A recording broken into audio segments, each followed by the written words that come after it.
The next one is going to be, and we've already started an ad hoc version of this, is HSCRP study.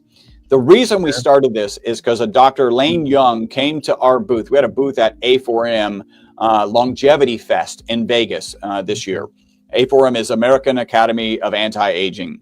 And this Dr. Young came up to me and he shared something. And as soon as he shared, I was like, dude, can I record this video? Because this is amazing. So I actually have a video of it.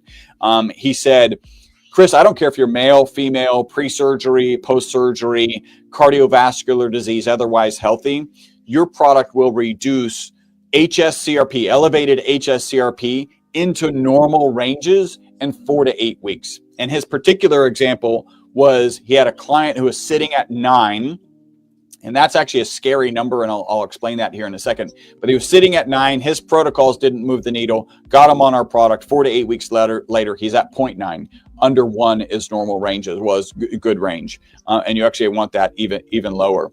I later learned from a conversation with an oncologist that at an HSCRP of 9, they assume that you have cancer until they prove otherwise, right? Like that's a very serious number, and our product brings it into normal ranges. So we already are doing an ad hoc study. We're kind of finding out people who have elevated HSCRPs that are not really able to move the needle, getting them 2 months of the product.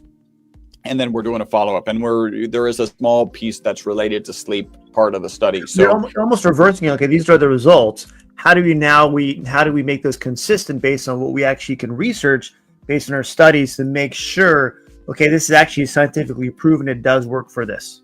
Yeah, 100%. That is the goal. And then we already know how we're going to take that into a placebo-controlled, double-blind, peer-reviewed study, right? Like that'll be the thing that we really hang our hat on, because right now, we have rat studies and we have amazing testimonials and we have a solid theory which would explain them. Again, if you're reducing the negative impact, well, I haven't even shared that, right? So you have your mitochondria, that's producing energy, and when it gets stressed, it produces extra reactive oxygen species, more than the glutathione and melatonin can manage.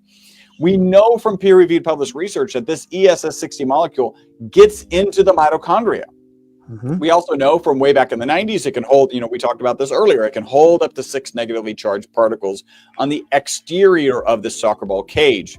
So here's what we think is happening. Stressed mitochondria producing extra reactive oxygen species, they get held onto by this ESS60 molecule, so they can't run around and do any damage. And then when that mitochondria replenishes the glutathione and melatonin, then they can manage those reactive oxygen species appropriately.